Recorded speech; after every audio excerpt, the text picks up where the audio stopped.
Hi friends, എല്ലാവർക്കും പുതിയൊരു വീഡിയോയിലേക്ക് സ്വാഗതം. ഇന്നത്തെ വീഡിയോ എന്ന് പറയുന്നത് ശർക്കര വരട്ടിയാണ്. നമ്മുടെ സദ്യക്കൊക്കെ ഒഴിച്ചുകൂടാനാവാത്ത ഒരു ഐറ്റമാണ് ഈ ശർക്കര വരട്ടി എന്ന് പറയുന്നത്. അപ്പോൾ നല്ല പെർഫെക്റ്റ് ആയിട്ട് തന്നെ നമുക്ക് വീട്ടിൽ തയ്യാറാക്കിയെടുക്കാം. അപ്പോൾ ഇതെങ്ങനെയാണ് തയ്യാറാക്കിയെടുക്കുന്നതെന്നൊന്ന് നോക്കാം. അപ്പോൾ നമ്മുടെ ശർക്കര വരട്ടി തയ്യാറാക്കാൻ വേണ്ടിയിട്ട് ഞാൻ 1 കിലോ അളവിൽ നേന്ത്രക്കായ എടുത്തിട്ടുണ്ട്. ഇത് നമുക്ക് തൊലിയൊക്കെ ഒന്ന് കളഞ്ഞ് കട്ട് ചെയ്തൊന്ന് എടുക്കണം. അപ്പോൾ അതിനായിട്ട് ആദ്യം നമുക്ക് കയ്യിൽ ഒരല്പം വെളിച്ചെണ്ണ ഒന്ന് പുരട്ടിയതിന് ശേഷം നമുക്ക് വാഴയ്ക്കയുടെ തോലൊന്ന് കളഞ്ഞെടുക്കാം. നമ്മൾ കയ്യിൽ വെളിച്ചെണ്ണ പുരട്ടുമ്പോഴത്തേക്കും നമുക്ക് കയ്യിലൊന്നും തന്നെ കറ പറ്റാതെ ഇരിക്കും. അതിലേക്ക് വേണ്ടിയിട്ടാണ് കയ്യിൽ എണ്ണ പുരട്ടുന്നത്. ഇനി നമുക്ക് ഈ വാഴയ്ക്കയുടെ 2 സൈഡും ഒന്ന് കട്ട് ചെയ്തതിന് ശേഷം നമുക്ക് വാഴയ്ക്ക ചെറുതായിട്ടൊന്ന് കട്ട് ചെയ്ത് കൊടുക്കാം. നമ്മൾ കട്ട് ചെയ്തെടുക്കുന്ന സമയത്ത് വാഴയ്ക്കയുടെ ഉള്ളിലായിട്ട് കട്ടായി പോകാനായിട്ട് പാടില്ല. ആ ഒരു രീതിക്ക് ഈ വാഴയ്ക്കയുടെ തോല് മാത്രം ചെറുതായിട്ടൊന്ന് കട്ട് ചെയ്ത് കൊടുത്തതിന് ശേഷം നമുക്ക് കൈ വെച്ചിട്ട് തന്നെ ഇതുപോലെ ഒന്ന് ഇളക്കിയെടുക്കാം. ഇതുപോലെ ഒന്ന് തോല് കളഞ്ഞെടുത്തതിന് ശേഷം നമ്മൾ ഈ വാഴയ്ക്ക ഉപ്പ് വെള്ളത്തിലേക്കൊന്ന് ഇട്ട് വെച്ചിരിക്കും. ഇതുപോലെ നമുക്ക് ബാക്കിയുള്ള എല്ലാ വാഴയ്ക്കയും ഒന്ന് തൊലിയൊന്ന് കളഞ്ഞെടുത്തതിന് ശേഷം നമുക്കിതൊന്ന് കട്ട് ചെയ്യാനായിട്ട് എടുക്കാം. അപ്പോൾ അതിനായിട്ട് ഞാൻ ഒരു വാഴയ്ക്കയിൽ നിന്ന് എടുത്തിട്ടുണ്ട്. ഇത് നമുക്ക് നടുവിൽ നിന്ന് 2ആയിട്ടൊന്ന് കട്ട് ചെയ്തെടുത്തതിന് ശേഷം നമുക്ക് ചെറിയ ചെറിയ കഷ്ണങ്ങളാക്കി ഒന്ന് മുറിച്ചെടുക്കാം. നമ്മൾ ശർക്കര വരട്ടിക്ക് വേണ്ടിയിട്ട് കട്ട് ചെയ്തെടുക്കുമ്പോഴത്തേക്കും എല്ലാ പീസസും ഏകദേശം ഒരേ സൈസിൽ നമ്മൾ കട്ട് ചെയ്തെടുത്തു കഴിഞ്ഞാൽ നമുക്ക് ഫ്രൈ ചെയ്തെടുക്കാനായിട്ട് കുറച്ച് എളുപ്പമായിരിക്കും. നമുക്ക് ഒരുപോലെ തന്നെ ഒന്ന് വെന്ത് വന്നോളും. ഇതുപോലെ 2ആയിട്ടൊന്ന് കട്ട് ചെയ്തതിന് ശേഷം നമുക്കിതുപോലെ ഒരുപാട് വലുതുമല്ല അതുപോലെ തന്നെ ഒരുപാട് ചെറുതുമല്ലാത്ത രീതിക്കൊന്ന് കട്ട് ചെയ്ത് എടുക്കാം. ഇതുപോലെ നമുക്ക് എല്ലാ വാഴയ്ക്കയും ഒന്ന് കട്ട് ചെയ്തെടുത്തതിന് ശേഷം ഉപ്പ് വെള്ളത്തിൽ നല്ലതുപോലെ ഒന്ന് കഴുകി എടുക്കാം. നമ്മൾ ഉപ്പ് വെള്ളത്തിൽ കഴുകി എടുക്കുമ്പോഴത്തേക്കും നമുക്കിതിൻ്റെ കറയൊക്കെ പൂർണ്ണമായിട്ടൊന്ന് മാറിക്കിട്ടും. അതിലേക്ക് വേണ്ടിയിട്ടാണ് ഉപ്പ് വെള്ളത്തിലൊന്ന് കഴുകി എടുക്കുന്നത്. നല്ലതുപോലെ ഉപ്പ് വെള്ളത്തിൽ ഒരു പ്രാവശ്യം ഒന്ന് കഴുകിയതിന് ശേഷം വീണ്ടും നമുക്കിത് ഉപ്പില്ലാത്ത സാധാരണ വെള്ളത്തിൽ ഒന്ന് നന്നായിട്ടൊന്ന് കഴുകിയെടുത്തതിന് ശേഷം വെള്ളം പൂർണ്ണമായിട്ടും മാറാൻ വേണ്ടിയിട്ട് ഒരു അരിപ്പയിലേക്കൊന്ന് മാറ്റാം. ഇപ്പം ഞാൻ വെള്ളം പൂർണ്ണമായിട്ടൊന്ന് മാറ്റിയെടുത്തിട്ടുണ്ട്. ഇതിന് നമുക്കൊന്ന് ഫ്രൈ ചെയ്തെടുക്കണം. അപ്പോൾ അതിനായിട്ട് എണ്ണയൊന്ന് ചൂടാകാനായിട്ട് വെച്ചിട്ടുണ്ട്. എണ്ണ നല്ലതുപോലെ ഒന്ന് ചൂടായി കഴിഞ്ഞാൽ നമുക്ക് ഇതിലേക്ക് നമ്മൾ കട്ട് ചെയ്ത് വെച്ചിട്ടുള്ള വാഴയ്ക്ക കുറേശ്ശെയായിട്ടൊന്ന് ഇട്ട് കൊടുക്കാം. നമ്മൾ എണ്ണയിലേക്ക് വാഴയ്ക്ക ഇട്ട് കൊടുക്കുന്ന സമയത്ത് എണ്ണ ഇതുപോലെ നന്നായിട്ടൊന്ന് പതഞ്ഞ് വരണം. ഈ ഒരു ചൂടിൽ വേണം നമ്മൾ വാഴയ്ക്ക ഇതിലേക്കൊന്ന് ഇട്ട് കൊടുക്കാനായിട്ട്. വാഴയ്ക്ക ഇട്ട് ചെറുതായിട്ട് ഇതുപോലെ ഒന്ന് ഇളക്കി കൊടുത്തതിന് ശേഷം നമുക്കിതൊരു മീഡിയം ടു ലോ ഫ്ലെയിമിൽ വെച്ചിട്ട് വേണമെന്ന് കുക്ക് ചെയ്തെടുക്കാനായിട്ട്. ഇത് കുക്ക് ചെയ്തെടുക്കാനായിട്ട് ഏകദേശം ഒരു 15 മുതൽ 20 മിനിറ്റോളം നമുക്കാവും. ആവശ്യത്തിനുള്ള വാഴയ്ക്കെല്ലാം ഇട്ട് കൊടുത്തതിന് ശേഷം നമുക്കിതുപോലെ നന്നായിട്ടൊന്ന് ഇളക്കി ഒന്ന് ഫ്രൈ ചെയ്ത് എടുക്കാം. ഒരു 5 മിനിറ്റ് ഇടവിട്ട് നമ്മളിതൊന്ന് ഇളക്കി കൊടുക്കണം. ഈ എണ്ണയുടെ പതയൊക്കെ നല്ലതുപോലെ ഒന്ന് കുറഞ്ഞ് നന്നായിട്ട് ക്രിസ്പി ആയിട്ട് വരുന്നവരേക്കും നമുക്കിതൊന്ന് ഫ്രൈ ചെയ്ത് എടുക്കാം. ഇപ്പോൾ ഏകദേശം 10 മിനിറ്റോളം ആയിട്ടുണ്ട്. 10 മിനിറ്റ് ആയപ്പോഴത്തേക്കും നമ്മുടെ വാഴയ്ക്ക പുറം ഭാഗം ഒന്ന് ക്രിസ്പിയായി തുടങ്ങിയിട്ടുണ്ട്. എങ്കിലും നമുക്ക് കാണുമ്പോൾ അറിയാം എണ്ണയുടെ പതയൊന്നും കുറഞ്ഞിട്ടില്ല.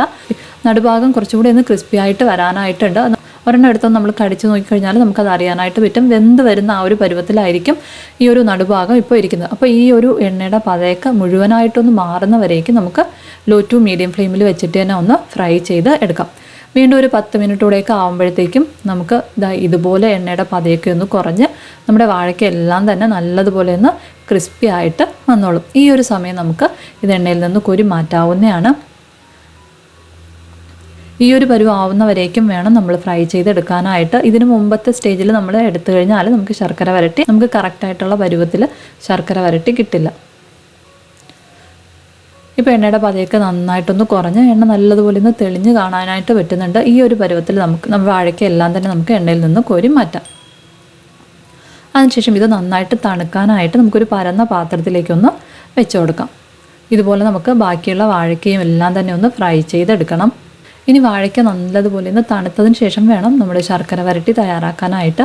ഇപ്പോൾ വാഴയ്ക്കയൊക്കെ നല്ലതുപോലെ ഒന്ന് തണുത്ത് വന്നിട്ടുണ്ട്. ഇനി നമുക്കിതിലേക്ക് വേണ്ടിയിട്ടുള്ള ശർക്കര ഒന്ന് റെഡിയാക്കി എടുക്കണം. അപ്പോൾ അതിനായിട്ട് ഞാൻ 1 കപ്പ് അളവിൽ ശർക്കര ഒരു പാത്രത്തിലേക്ക് ഒന്ന് ഇട്ട് കൊടുത്തിട്ടുണ്ട്. ശർക്കര വലിയ ശർക്കര ഒന്ന് പൊടിച്ചെടുത്ത് 1 കപ്പ് അളവിന് എടുത്തിട്ടുള്ളതാണ്. ഇതിലേക്ക് ഒരു 2 സ്പൂൺ അളവിൽ വെള്ളം കൂടി ഒന്ന് ചേർത്തതിന് ശേഷം ശർക്കര നന്നായിട്ടൊന്ന് ഉരുക്കിയെടുക്കാം. ശർക്കര നല്ലതുപോലെ ഒന്ന് ഉരുകിക്കഴിഞ്ഞാൽ പിന്നെ നമ്മൾ ഏത് പാത്രത്തിലാണോ നമ്മൾ ശർക്കര വരട്ടി തയ്യാറാക്കി എടുക്കാനായിട്ട് പോകുന്നത് ആ പാത്രത്തിലേക്ക് നമുക്ക് ഈ ഒരു ശർക്കര പാനി ഒന്ന് അരിച്ച് ഒഴിച്ചു കൊടുക്കാം.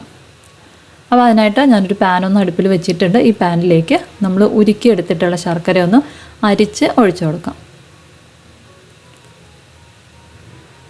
ഇനി നമുക്ക് ഈ ശർക്കര നന്നായിട്ടൊന്ന് തിളപ്പിച്ചെടുക്കണം. ശർക്കര നല്ലതുപോലെ ഒന്ന് തിളച്ച് ഈ ഒരു ശർക്കര പാനി ഒറ്റനൂൽ പരുവത്തിലായി വരുന്നവരേക്കും ഒന്ന് തിളപ്പിച്ച് എടുക്കാം. ശർക്കര തിളച്ച് തുടങ്ങി ഇതുപോലെ നന്നായിട്ട് പതഞ്ഞു വരുന്ന സമയത്ത് ഒരു സ്പാച്ചിലിൽ നിന്ന് ഒരല്പം ശർക്കരയൊന്ന് കയ്യിലൊന്ന് വിരലിലൊന്ന് തൊട്ടതിന് ശേഷം നമ്മൾ 2 വിരലുകൾക്കിടയിലും ചേർത്തതിന് ശേഷം വിരലൊന്ന് അകറ്റുന്ന സമയത്ത് നമുക്കിതുപോലെ ഒരു നൂൽ പരുവത്തിൽ വരും. ഈ ഒരു പരുവം ആവുന്നവരേക്കും നമുക്ക് ശർക്കര ഒന്ന് തിളപ്പിച്ച് എടുക്കാം. ഇതാണ് ഇതിൻ്റെ കറക്റ്റായിട്ടുള്ളൊരു കൺസിസ്റ്റൻസി എന്ന് പറയുന്നത്. ഈ ഒരു പരുവത്തിൽ ആയിക്കഴിഞ്ഞാൽ പിന്നെ നമുക്ക് ഇതിലേക്ക് നമ്മൾ വറുത്ത് വെച്ചിട്ടുള്ള വാഴയ്ക്കെല്ലാം തന്നെ ഒന്ന് ചേർത്ത് കൊടുക്കാം. വാഴയ്ക്ക ചേർത്തതിന് ശേഷം നമുക്ക് കൈ എടുക്കാതെ തന്നെ നല്ലതുപോലെ ഒന്ന് മിക്സ് ചെയ്ത് കൊടുത്തോണ്ടേ ഇരിക്കാം. ഈ ഒരു വാഴയ്ക്കയിൽ ശർക്കര മുഴുവനായിട്ടും ഒന്ന് പറ്റി വരുന്നവരേക്കും ഒന്ന് നന്നായിട്ടൊന്ന് ഇളക്കി കൊടുക്കാം. അതിനുശേഷം നമുക്ക് സ്റ്റൗ ഒന്ന് ഓഫ് ചെയ്യാവുന്നതാണ്. സ്റ്റൗ ഓഫ് ചെയ്തതിന് ശേഷം നമ്മൾ വീണ്ടും ഇത് കൈയെടുക്കാതെ തന്നെ ഒന്ന് ഇളക്കി കൊടുത്തോണ്ടേ ഇരിക്കണം. ഇനി നമ്മൾ കൈയെടുക്കാതെ ഇളക്കി എടുക്കുന്ന സമയത്താണ് നമുക്കിത് കറക്റ്റായിട്ടുള്ളൊരു കൺസിസ്റ്റൻസിയിൽ എത്തുന്നത്. ഇതൊന്ന് ഡ്രൈ ആയിട്ട് വരുമ്പോഴത്തേക്കാണ് നമുക്ക് നമ്മുടെ ശർക്കര വരട്ടിയിട്ട് ശരിക്കുള്ള ആ ഒരു പരുവത്തിലൊന്ന് ആയി വരുന്നത്.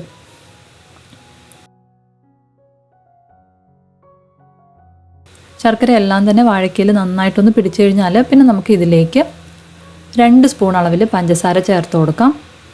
ഇതിൻ്റെ കൂടെ തന്നെ 1/2 ടീസ്പൂൺ അളവിൽ ഏലക്ക പൊടിച്ചതും 1 ടീസ്പൂൺ അളവിൽ ചുക്ക് പൊടിയും 1/2 ടീസ്പൂൺ അളവിൽ ജീരകം പൊടിച്ചതും കൂടെ ഒന്ന് ചേർത്ത് കൊടുക്കാം.